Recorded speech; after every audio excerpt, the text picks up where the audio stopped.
All right. Okay, there it goes. Okay, so I'm crushing up honeycomb.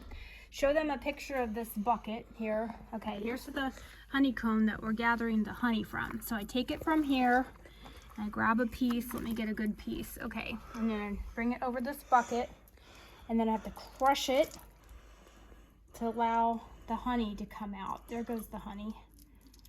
All right. And this is very messy, as you can tell.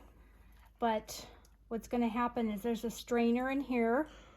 It's actually like, I think, a paint strainer.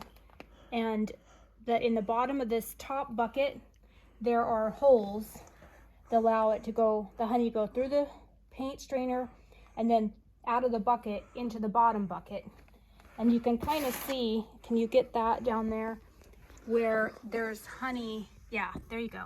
That's the honey in the bucket.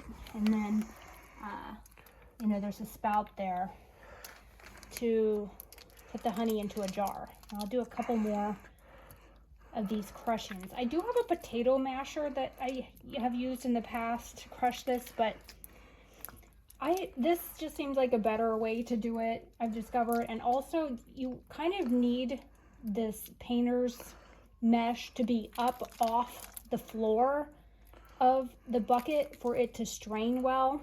Here's some comb. Now all the comb that's left in this bucket will be, I will melt that down and use the wax to make an herbal salves, okay?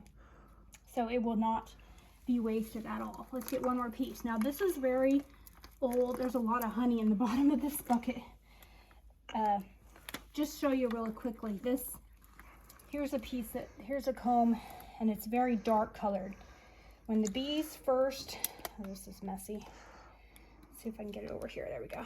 And so it's very dark colored. When the bees first make the comb, it's like Snow White, okay? And then over time it gets darker and darker, but it's still good, but it just shows its age. I'm gonna crush all this up.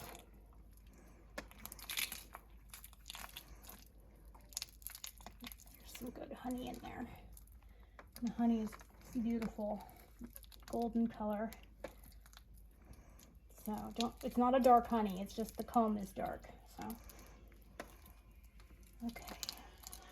Almost done. We'll finish when I finish this one. Then I know there's more for me to crush, but I just crush a little bit each day so it can allow it to drain good, so I don't make it too heavy in there.